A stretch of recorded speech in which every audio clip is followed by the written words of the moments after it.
black spored ones. Here we have members over here of the bolete family. So these guys over here are related to boletes, who have usually pores down below, right? Spongy tissue, but some of them are gilled, and even things that look totally bolete can sometimes be gilled. So that's part of the whole DNA research, shows gills and pores and all these different tissues to produce the spores have developed many times evolutionary. Many branches have developed these different surface maximization structures. So Crogomphus, tomentosus, viniculor, both edibles, but both turn black when you cook them and don't taste great, so nobody's really out eating them. Same here with the cow tongue, Gomphidius oregonensis. You know, it's edible. It's better than not having food, but a whole different class and very good edibles is not that one. Comprinus comatus. Let's see. We gotta keep that straight. This guy doesn't go over here. This goes over there. So this is Tipler's bane.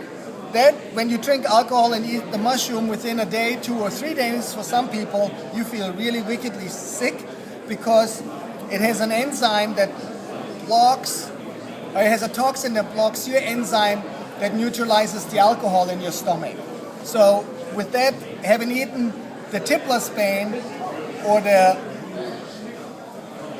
incap, the alcohol you drink will go straight in your blood and you feel sick. So that's antabuse, the drug antabuse to fight alcoholism is the same principle.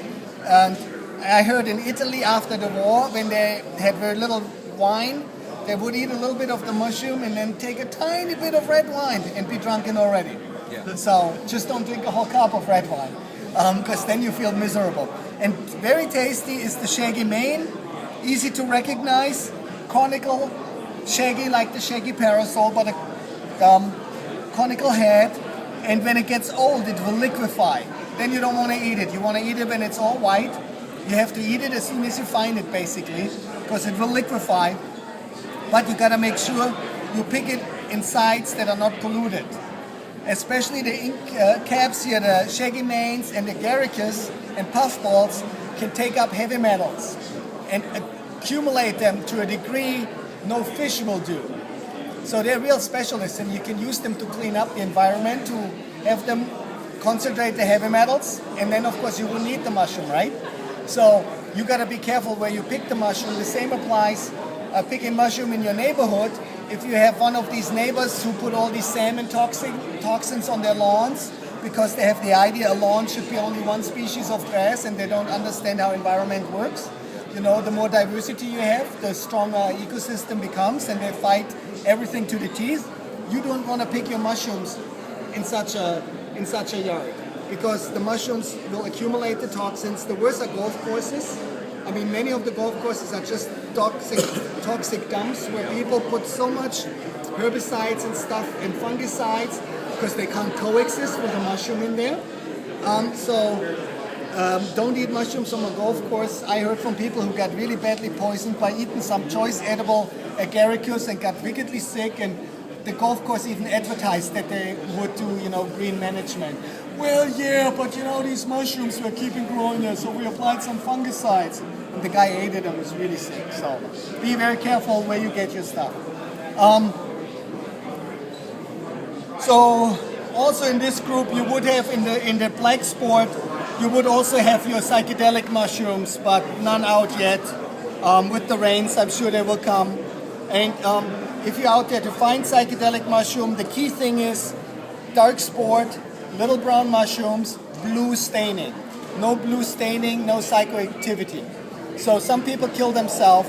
A lady killed herself eating a galerina, a little brown mushroom that grows in the same habitat as psilocybe, but it doesn't stain blue. So, if you have niece or nephew who are in that age class, at least tell them, make sure they stain blue before you do anything foolish.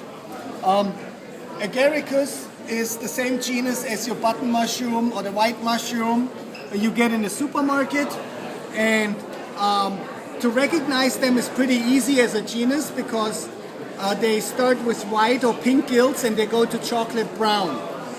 So let's see if there you have the chocolate brown. And none of the Agaricus is deadly poisonous, but a few will give you the runs or bellyache. But still, you know, also for them, you always have a much easier time if you know what you eat, exactly if you know what you eat. You know, in doubt, throw it out. And the Prince is one of our best suburban or urban mushrooms. Grows all over town on you know, wood chip treated flower beds, places where you usually they don't look too creative in regard of gardening. You know, where the crews go through very quickly and there's not much growing and it's all the beauty bark. But these guys love that kind of environment and they fruit from late May, early June till it gets too cold.